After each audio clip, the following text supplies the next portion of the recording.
ঈশ্বৰৰ মহিমা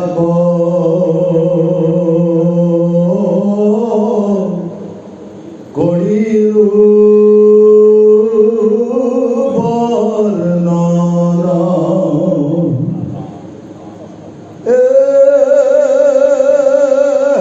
তাক তুমি ৰংগ মনে কৰিলা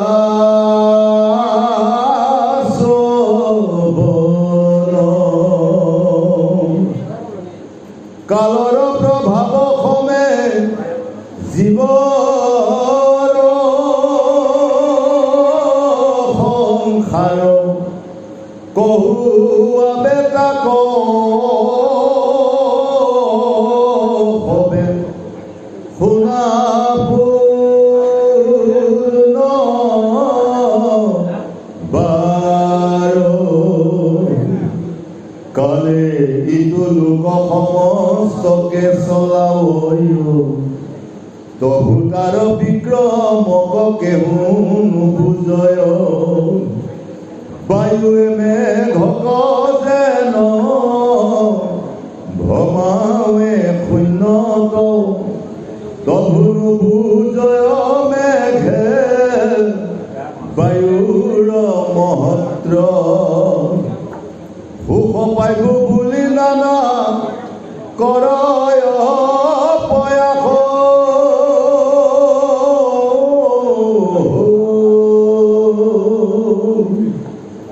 জীৱা অৰ্থে আৰু যে তাকো গালে কৰে নাখ তেবে তাৰ অৰ্থে সুখ কৰে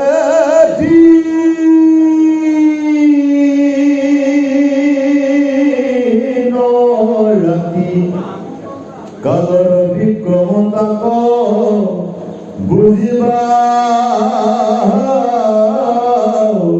আদি পৰম শ্ৰদ্ধাৰ এই সাধুগুৰু বৈষ্ণৱসকল এই কপিল প্ৰভু কপিল আখ্যান ইয়াতে যেতিয়া কদম্ব ঋষিয়ে দেৱহতী মাতৃক যেতিয়া বিবাহ পাশত আবদ্ধ কৰি গৃহলৈ লৈ আহিছিল তেওঁ গৃহত থৈ কদম্ব ঋষিয়ে তপস্যাৰ বাবে ওলাল তেতিয়া তেওঁ ভাৰ্যা অৰ্ধাংগিনী দেৱহতীয়ে ক'লে হে প্ৰভু তুমি ইমান কষ্ট কৰি মোৰ পিতৃ মাতৃ বুকুৰ মাজৰ পৰা আঁতৰ কৰি তুমি মোক লৈ আহিলা আৰু যদি তুমি এনেকৈ মোক অনাথিনী কৰি তুমি তপস্যালৈ যোৱা হয়তো তুমি ঘূৰি নাহিবও পাৰা গতিকে মোৰ জীৱনটো কি হৈ যাব গতিকে ময়ো তোমাৰ লগতে যাম এই বুলি কোৱাত দুয়ো তপস্যালৈ গ'ল ৬০,০০০ বছৰ তপস্যা কৰাৰ ফলত এদিন প্ৰভু ভগৱন্ত সন্তুষ্ট হৈ দৰ্শন দিলে হে যুগীবৰ তোমালোকে কিয় মোক এনেকৈ আমন্ত্ৰণ কৰি আছা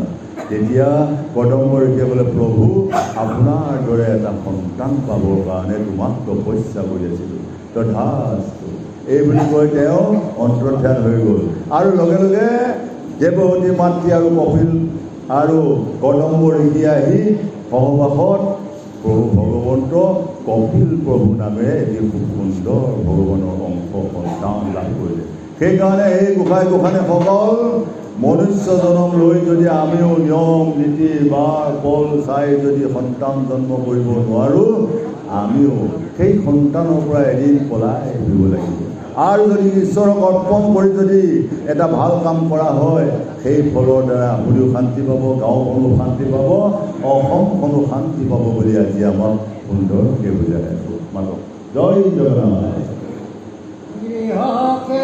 পুত্ৰ মিত্ৰ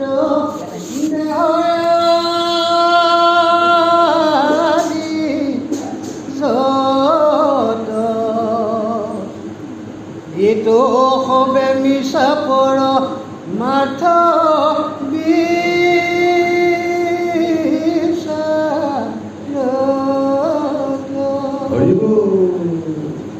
মুহূৰ্ত দুৰ্মতি সবে সত্য মানে মনে তাহাৰ বিনাশে সুখ পাবে সি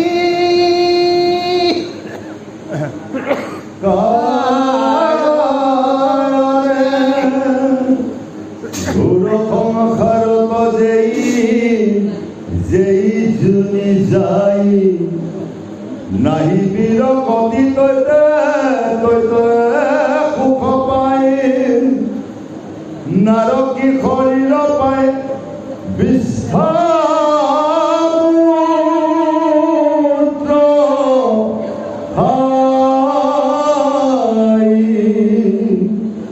তহুতাৰ দেহ এৰি বাকৰি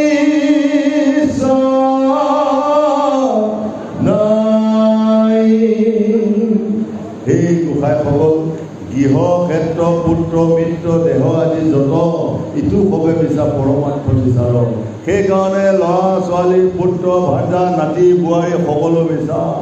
এইসকল হ'ল সুখৰ বন্ধু বিপদৰ বন্ধু এক দৈৱকী নন্দন কৃষ্ণ। দৈৱকী নন্দন কৃষ্ণ যদি সংগ ল'ব পাৰোঁ তেতিয়াহ'লে বাচি যাব পাৰিম। আৰু যদি পুত্ৰ ভাজা ল'ৰা ছোৱালীবিলাকক সংগ লৈ থাকোঁ ইহকালে পৰকালে দুখ পাম বুলি আমাক বুজাই আছে। সেইকাৰণে এইবাৰ কৌটি কৌটি জন্ম পুণ্যৰ ফলত এইবাৰ মনুষ্য জন্ম পাইছোঁ। এইবাৰ মনুষ্য জন্ম পাই যদি মই দিনটোৰ ভিতৰত এটাও ভাল কাম কৰিব নোৱাৰোঁ, নিজৰ পিতৃ মাতৃক সন্মান কৰিব নোৱাৰোঁ, জ্যেষ্ঠজনক সন্মান কৰিব নোৱাৰোঁ, এই জন্ম বিফলে গ'ল। হয় হয় জগতৰ ঈশ্বৰক লাভ কৰিবৰ কাৰণে জীৱন ভক্তি কৰিছোঁ। কোনবিধ ভক্তিত কৰিব? যি ভক্তি পাঁচবিধ ভক্তিৰ ভিতৰত খালুক্য সামূল্য এনেকৈ গৈ পাঁচবিধ যিয়ে মুক্তি সাধন নিবিচাৰে, যিয়ে এবাৰ জন্ম লৈ প্ৰভু ভগৱন্তৰ লগত লীন যোৱা সেই হ'ল নিৰ্বাণ ভগৱতী। তেওঁ আৰু আহিবলৈ ইচ্ছা নকৰে। হয়, আমিও যদি তেনেকৈ যদি প্ৰভু ভগৱন্তৰ সেৱাৰ লগত যদি মিলি যাব পাৰোঁ মনুষ্য জন্মলৈ কামত আহিব। আৰু যদি তাকে নকৰোঁ আকৌ আহি যদি অনেক দুখ যান্ত্ৰণা খাবলৈ বিচাৰোঁ তেতিয়াহ'লে আমি প্ৰতিটো জন্মতে দুখ দুখ দুখ কৰিবলৈ পাওঁ। সেইকাৰণে ৰাম নাম নলৈলোঁ হৰি নভজিলোঁ কি কাম কৰিলোঁ আমি এইবাৰ মনুষ্য জন্ম পাই যদি মই এইজন জ্যেষ্ঠ লোক আছে এই জ্যেষ্ঠজনক মই সেৱা এটা নকৰোঁ, তেওঁৰ নিচিনা মোৰ পিতৃ আছে, তেওঁ পিতৃ মাতৃক মই খোৱা বোৱা ব্যৱস্থা এটা খবৰ নলওঁ আৰু সৰুসকলকো মই মৰম কৰিব শিকা নাই, তেতিয়াহ'লে এই মনুষ্য জন্ম মিছা। সেই তেতিয়া কি হ'ব? অহা বছৰ শিয়াল কুকুৰ গাহৰি জন্ম ল'বৰ বাবে প্ৰস্তুত হৈ থাকিব লাগিব। নহ'লে আমাৰ বানপানীৰ ভকতসকলে কৰা ভক্তি, আমিও খান বতৰ কৰা ভক্তি আৰু প্ৰশ্ন কাকতৰ চুৰিত কৰ্মক্ৰিয়া কাৰ্যসূচী কোন কোন ভক্তিত কৰিব? প্ৰভু যিয়ে যি কৰ্ম কৰি আছে তাৰ ফল সি ভুগি আছে। হয়, মই যদি ৰাতিপুৱাই উঠি যদি মিছা বেচা কাজিয়া কৰি আছোঁ আবেলি মই এটা বেয়া ফল পাই যাওঁ। আৰু ৰাতিপুৱাই উঠি কৃষ্ণক চিন্তি তুলসী দৰ্শন কৰি সূৰ্য স্নান কৰি মই যদি বাটেদি যোৱা যিকোনো ভকতক যদি কৃষ্ণ বুলি এটা সেৱা কৰি দিছোঁ আবেলিলৈ মই ভাল ফল এটা পাই যাওঁ। গতিকে মহাত্মা গান্ধীয়ে কৈছে অহিংসাই পৰম ধৰ্ম, কাকো হিংসা নকৰিবা। হয়, মই যদি তেনেভাৱে থাকিব পাৰোঁ মই সুন্দৰকৈ চলি যাব পাৰিম। যিভাৱে দেখিবাই সংসাৰ ভাৱনা সেইভাৱে গৰাকীব তোমাৰ জীৱন। হিংসাতে বিচাৰিলে পাবা হিংসাতে, প্ৰেমতো দেখিবা তুমি মধুৰ মিলন।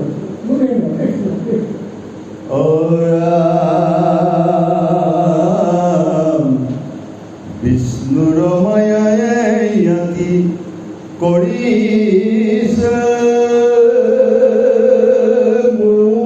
মোহিত, তাতে আৰু আনন্দ ভয়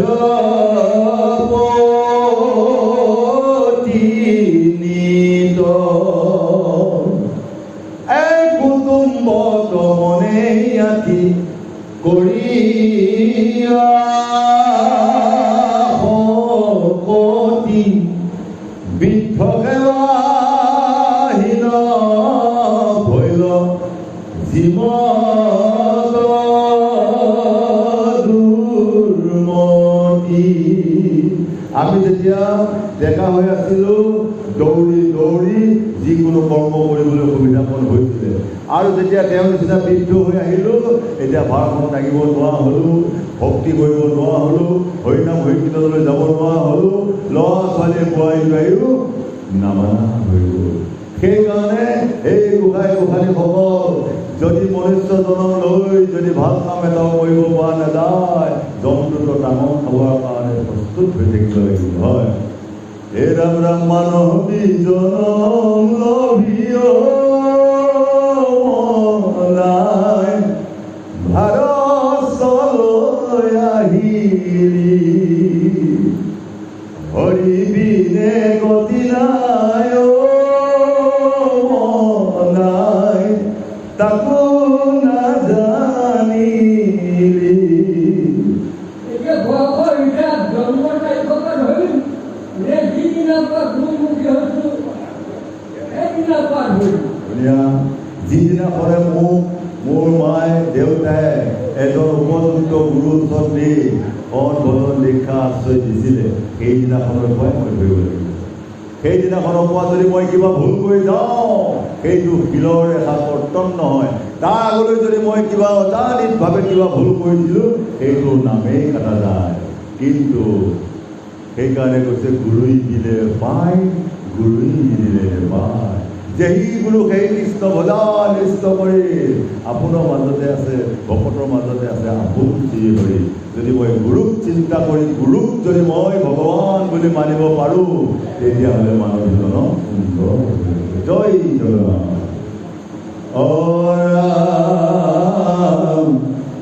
সাধু সংগে মূৰ পাৱে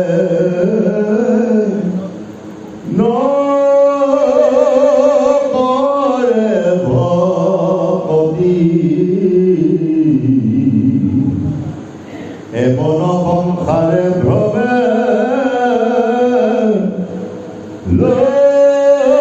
লভিয়া দুৰ্গতি।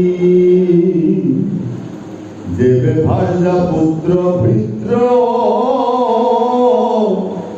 ভৈল পশুচয়, কীট কীট ভৈলু বুলি পাছে মানয়। তেবে তারা কব কপু চিন্তা জরে, নাহি কিছু শুভ করব অঙ্গে দাহ করে। খনু বেশ্যা নারী রসি গর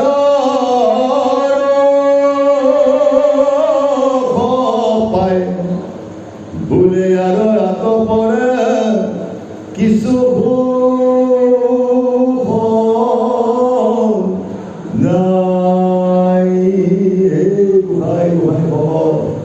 এই পদটোৱে আমাৰ এটা হ'ল বিশ্বমাৰ্গ, এটা হ'ল দেহমাৰ্গ।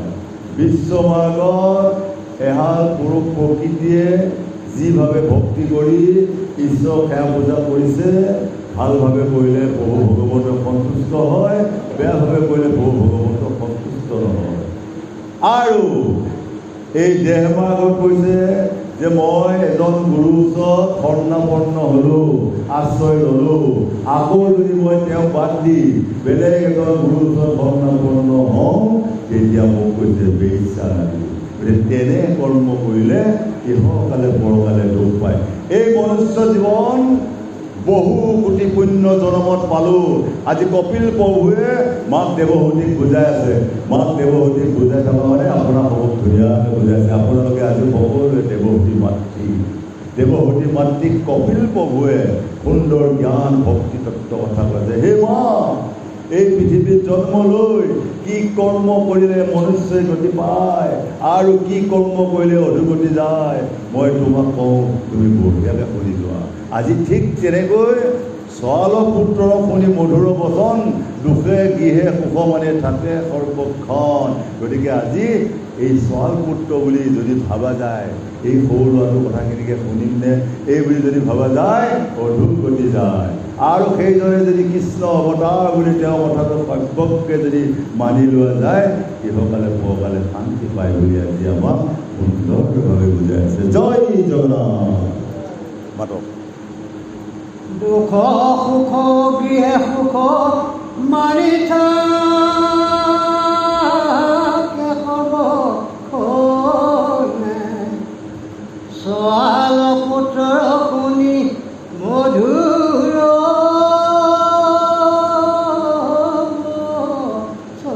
বচনে, যাহাক পুখিলে আতি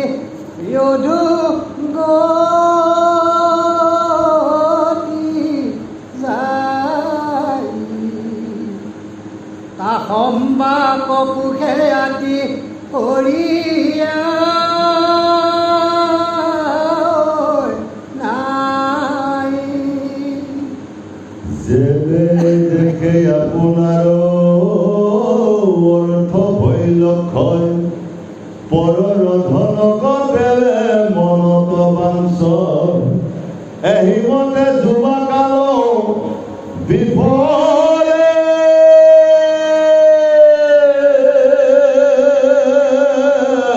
গুৱাই, পাছে আঁকি তাক বিধ কালে পাই। আমি দেখাতে যেতিয়া বৰ ফলন্ত আছিলোঁ, পৰৰ ধন কিছুমান মাৰি আনি সংসাৰ চলাই আছিলোঁ। হয়, কাৰোবাক অত্যাচাৰ কৰিও অন্যায় ধন কিছুমান কৰি আনি সংসাৰ পুহিছিলোঁ। সেই ধৰণে কোনো কাম নাই। আজি তাৰ ফলত বয়স দিলে ভাটি, হাতে লৈ ল'ল লাঠি, তথাপি নচলে পাওঁ। হয়, দুখৰ পৰি দুখ, এতিয়া সেই কৰ্মৰ দুখত যান্ত্ৰণা ভুগি থাকিব লগা হয়। সেইকাৰণে সৎ ধন সত্য ধন যদি মোৰ 100 টকাও হয়, সেই ধন লুৱে চুৱেও চুৰ নবয়ে, মামৈও নধৰে, ডকাইতেও নাপায়, ৰজাই দৰ কৰিব নোৱাৰে। কিন্তু যদি অসৎ ধন কিছুমান লৈ আহি যাওঁ, কোনদিনাখন চুৱে ট্ৰাংটোকে দাঙি লৈ যাব অন্ত নাই। সেইকাৰণে সেই গোসাঁই গোসাঁনীসকল, যেতিয়া আমি ডেকা আছিলোঁ তেতিয়া আপোনাৰ একেবাৰে হয় কাকো মানকাৰ নকৰিছিলোঁ, কিন্তু সেই সময়ত বেয়া কৰ্ম কৰাৰ কাৰণে ভাটি পেলালোঁ। অৰ্থাৎ 60 বছৰ পাছৰ পৰা সেই যান্ত্ৰণাটো ইহকালে পৰকালে ভুগি থাকিব লাগিব। হয়, সেইকাৰণে আমি যদি মানৱী জনম লৈ যদি ভাল কাম কৰিব নোৱাৰোঁ, তেতিয়াহ'লে দুখ পাম পাম বুলি আজি ভাগৱতে কৈ আছে। এই দেহাৰ মূল্য নাই, পুৰা দিলে হৈবে চাই, প্ৰাণবায়ু সাৰিয়া যাইবে, নদী কুলে হবে বাসৰ অন্তিম কালে, নদীৰ কুলে হবে বাসৰ অন্তিম কালে। যিদিনা মোৰ প্ৰাণ বায়ু উৰি যাব, 4জন মানুহে কান্ধত তুলি নি কোনোবা শ্মশানত, কোনোবা নৈ কাষত নিত্যমনীয়াই ঘূৰি চেষ্টা কৰি পেলাব। আৰু মোৰ পঞ্চভূতি দেহা পঞ্চভাগে উৰি গুচি গ'ল। বায়ু ভাগটো বায়ুৱে ল'লে, আকাশৰ ভাগটো আকাশে ল'লে, জুই ভাগটো জুই ল'লে, পানী ভাগটো পানীয়ে লৈ গ'ল, মাটি ভাগটো মাটিয়ে লৈ পঞ্চতম গত কৰি দিলে। তেনেকুৱা এটা মনুষ্য শৰীৰ পাই যদি মই শিক্ষা অন্যায় যে ক্ৰোধ এৰিব পৰা নাই, তেতিয়াহ'লে এই মনুষ্যজনক মিছা হৈ গ'ল বুলি আজি সুন্দৰভাৱে বুজাইছে। জয় জগন্নাথ। তাৰ মানে সময়, হয় এই সময়ৰ ভিতৰত কৃষ্ণ সোমাই আছেনে নাই? হয় আমাৰ এতিয়া দুখন ঘৰ হয় সাল সলনি কৰা ব্যৱস্থা যিটো আহিছে, এইটো কোন ভক্তি কৰিব? ইয়াক ঈশ্বৰে কৈছে যে আমি ৰাইজে কৰিছোঁ। সময়ে কৰাইছে, সময়ে কৰাইছে যে ঈশ্বৰে নতুন গৃহতে আমাৰ নিৰ্মাণ কৰা হয় হ'ল। হয় হয় তাৰ প্ৰভাৱত হৈছে। এই আপোনালোকৰ জামুগুৰি ৰাইজৰ প্ৰবল ভক্তি পৰায়ণতাৰ বাবে ভগৱন্তে কৃপা কৰে প্ৰভু কৃপা তেওঁ দিলেই পায় নিদিলেই নেপায় হয় যদি আজি মোক মৰিগাঁৱৰ পৰা বাছলাঘাটৰ পৰা যদি প্ৰভুই নানিলে হ'ল মই হয়তো বাটতেই ৰৈ গ'লো হয় তেওঁ কৃপা কৰাৰ কাৰণে ক'তো স্পট নাই দম দমাই আহি আছোঁ হয় এইটো হ'ল তেওঁৰ কৃপা তেওঁ যদি নিদিয়ে এই সুবিধা প্ৰাপ্ত নহয় সেইকাৰণে হে ৰাম ৰাম দেহাই দিনিয়া দেহাদু দিনিয়া দেহা হ'ল বিৰিখৰ গৰা কোনোবা এদিনা যাবগৈ লাগিব কোনোবা এদিনা যাবগৈ লাগিব হৰি ৰাম এই সংসাৰৰে পৰা গতিকে আপোনাৰ জীৱন হৰি কৃপাপূৰ্ণ।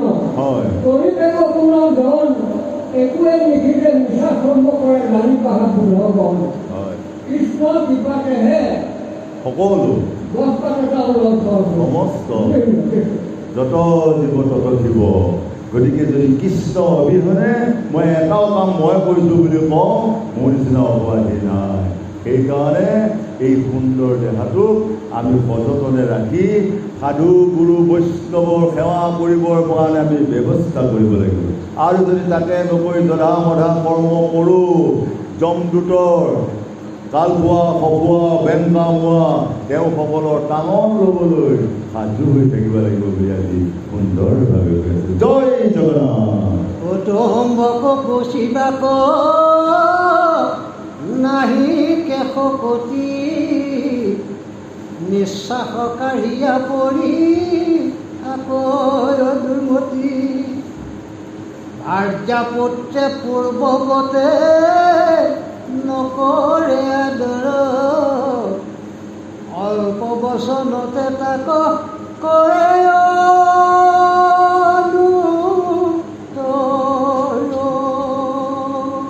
অৰাম নপাৰ পুহিবে পোহা খাইবে মাত্ৰ চাখ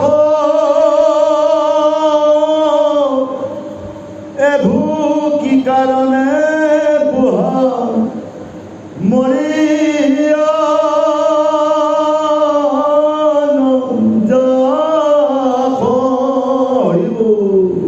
যেতিয়া মই আপুনি সকলোৱে যেতিয়া বৃদ্ধ হৈ আহিব যেতিয়া কাম কৰিব নোৱাৰিব একে জেগাতে থাকিব একে জেগাতে আপোনাৰ বোৱাৰীয়ে যে এবাৰ দি পেলাই আৰু বিচাৰ ল'বলৈ নাযাব ছমাহ ছবছৰ যেতিয়া একেখন ঠাইতে খাব শুব শৌচ পেচাব কৰিব বোৱাৰী জীয়াৰীয়ে আপোনাক ক্ষতি নকৰিব তেতিয়া ক'ব এই বুঢ়া খাবলৈ জীয়াই আছ এইকেইটা খাওঁ মই বোৱাটো মানে ভম হৈ যায় খাই অহাৰ পিছতে কয় এই মোক ভাত দিয়াই নাই পাহৰি যায় যে এইটোতো এতিয়াই দিয়েছিলোঁ তই এতিয়া খাই ল'লি কা আকৌ কয় খোৱাই নাই এনেকুৱা এটা মানৱীজনক আমাক কৈ আছে যে সেই গোসাঁই গোসাঁনীসকল আমাক কুকুৰৰ লগত তুলনা কৰিছে এটা বান্ধি থৈ দিয়া কুকুৰক যদি আইগৰাকীয়ে যদি সময়মতে ভাত সাজ দিয়ে খাবলৈ পাব আৰু সেই কুকুৰটোক যদি দিনটো যদি আইগৰাকীয়ে ভাত নিদিয়ে খাবলৈ নাপাব কিন্তু আমাকে কৈ আছে আমাকো যদি বোৱাৰীসকলে তেনেকৈ কয় তেতিয়াহ'লে এই মনুষ্য জন্ম লোৱা কোনো কাম নাই তথাপিতো হৰিক চিনি নাপাওঁ তথাপিতো হৰি নাম ল'বলৈ আমি সময় উলিয়াব নোৱাৰোঁ তেতিয়াহ'লে আমি জন্মে জন্মে এনেকৈ দুখ শাস্তি ভুগিব লাগিব বুলি আজি মহাভাগৱতে বুজাই ৰামে নপাৰ পুহিবে পোহা খাইবে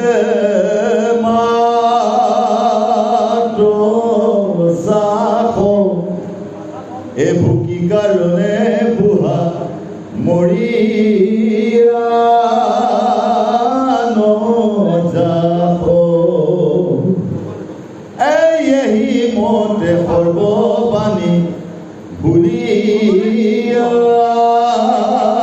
বিস্তৰ অনুমতি দিয়া বোলে বুঢ়া মৰা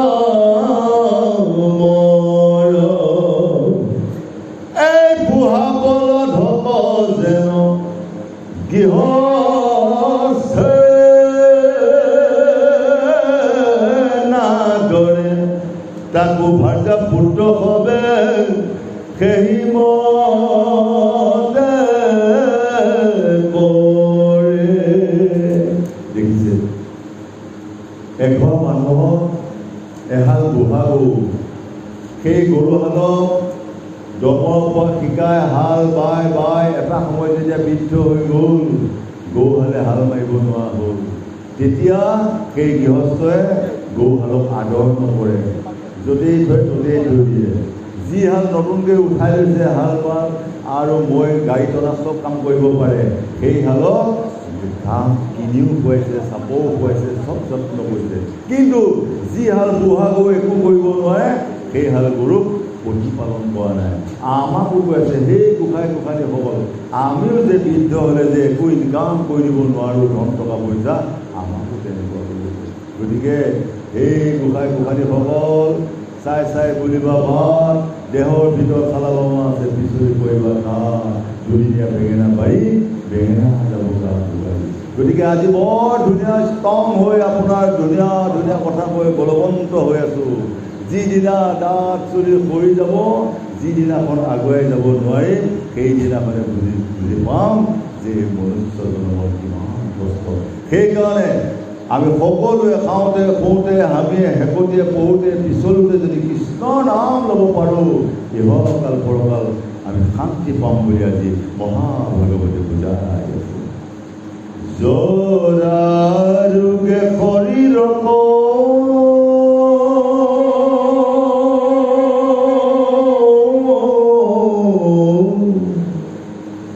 বিবৰ্ণ ঋণ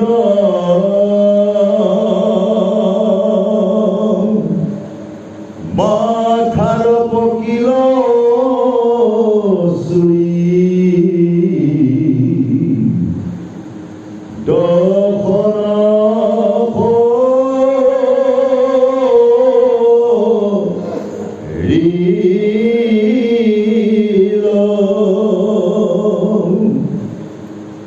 মন্দ ভৈল অগ্নি অন্ন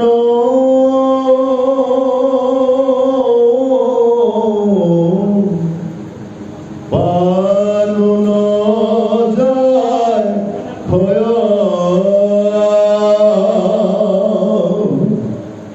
গৃহে পৰি থাকে হানঠি বাকুন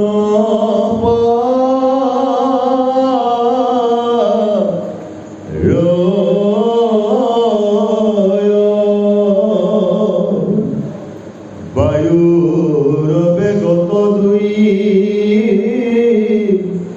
চক্ষু ফুৰায় নাহি কয় বল কফে কণ্ঠ কধা কয়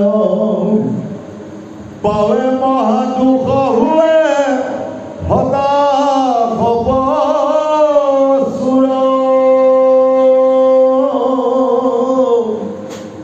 কণ্ঠৰ শব্দ বাজে শুনি ঘূৰ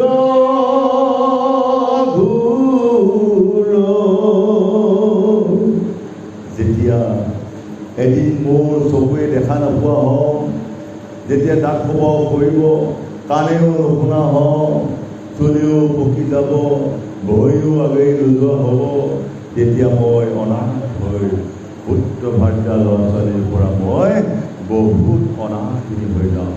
তেনেকুৱা এটা মনুষ্য শৰীৰে যদি কৃষ্ণক চিন্তা কৰিব নোখোজে, তথাপিতো প্ৰভু ভগৱন্তই তেওঁলোকক ক্ষমা নকৰে। গতিকে আমি খাওঁতে খাওঁতে আমিয়ে হেকটিয়ে বহুতে পিছলিতে যদি কৃষ্ণ নাম ল'ব পাৰোঁ, ইহকালে পৰকালে শান্তি পাম বুলি আজি সুন্দৰ ভাগৱতে বুজাই আছে। আৰামে বিশ্ৰামতে শয্যা মাজে পৰিয়া থাকয়, অচতু ভীতি বেহি সবে কুটুম্বে কান্দয়, কুয়া পিতৃ কৈত থয়া আশা দৈব্য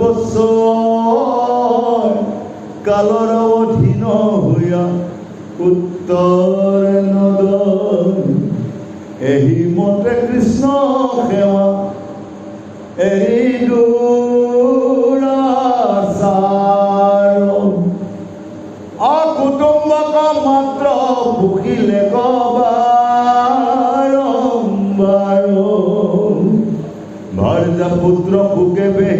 কান্দিয়া থাকৈ তাৰাৰ মাজত কিন্তু মৰে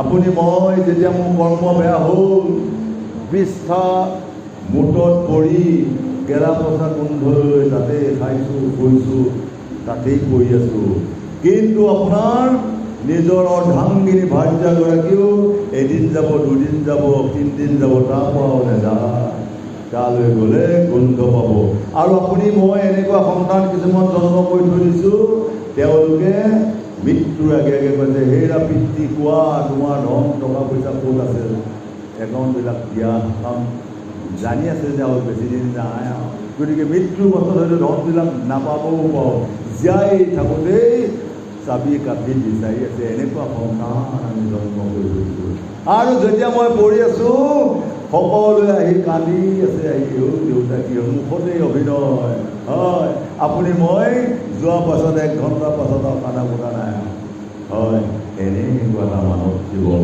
এই মানৱ জীৱন লৈ যদি মই সাধুগুৰু বৈষ্ণৱ সেৱা কৰিব নোৱাৰোঁ আৰু প্ৰভু ভগৱন্তই ভাল পোৱা কাম কৰিব নোৱাৰোঁ এই মনুষ্যজন বিবাহ হ'ল বুলি আমাক বুজাই জয় জগন্নাথ সেইকাৰণে বিবাহৰ আগতে এখন মানুহ হ'ব লাগে বঢ়িয়া যেতিয়া শিশুটি গৰ্ভত অকধত ধৰি হয় মাছে মাংসই জৰা পিতা টেঙা খুৱাই দিয়া হ'ল শিশুৱে গৰ্ভতে কান্দিছে কান্দিছে প্ৰভু হে প্ৰভু মোক প্ৰসৱ কৰি দিয়া হয় তইনো কি কৰিবি মই মা দেউতাকো তেনেকৈ উন্নম বিধা সমৰ্থন হয় কৃষ্ণ সেইকাৰণে যেতিয়া এগৰাকী নাৰী সঠিক সন্তান সম্ভৱা হয় তেওঁলোকে যিবিলাক জ্বলা তিতা কেঁহা খায় সেইবিলাকৰ ওপৰত সেই শিশুটি অজ্ঞান হৈ থাকে আৰু তাতেই সৃষ্টি হয় সত ৰজ তম 3 গুণ মাকে খোৱা খাদ্যত সন্তানে পাই গ'ল ৰজগুণ আকৌ কেতিয়াবা মাকে তমগুণী খাদ্য খাইছিলে সন্তানটোৰ গাত স্থিতি হৈ গ'ল তমগুণ আৰু কেতিয়াবা শতগুণী খাদ্য খোৱাৰ কাৰণে সন্তানৰ গাত স্থিতি হৈ গ'ল শতগুণ এই সত ৰজ তমগুণ মাতৃ গৰ্ভতেই পাইছিলে সেইকাৰণে সেই গোসাঁই গোসাঁনীসকল শতগুণত যদি আমি কৰ্ম কৰিব পাৰোঁ ইহকালে পৰকালে শান্তি পাম ৰজগুণৰ কথা কৈ আছে হিংসা আৰু অহংকাৰত পোৱা ভক্তি কৈ আছে ৰজগুণ তামসিক গুণ পৰক মাৰি আনক উপকাৰ কৰাৰ বাবে যি কৰ্ম কৰি আছোঁ দাম্ভিক অসহ্য বিভূতি বিচাৰি যি কৰ্ম কৰি আছোঁ তাক কৈছে তামসিক ভক্তি আৰু যিসকলে প্ৰভু ভগৱন্তৰ ওচৰত অৰ্পণ কৰি একো ফল বাঞ্ছা কৰা নাই তাকেই কৈছে সাত্বিক ভকতি আমি সেই সাত্বিক ভকতি কৰ্ম কৰিব পাৰিলেহে প্ৰভু ভগৱন্তই আমাক কৃপা কৰিব বুলি আহিবলগীয়া আছে জয় জগন্নাথ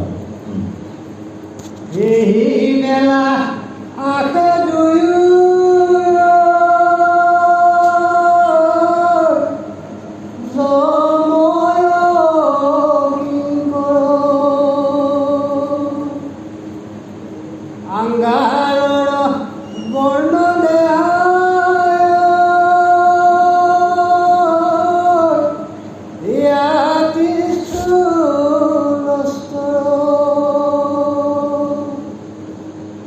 Venga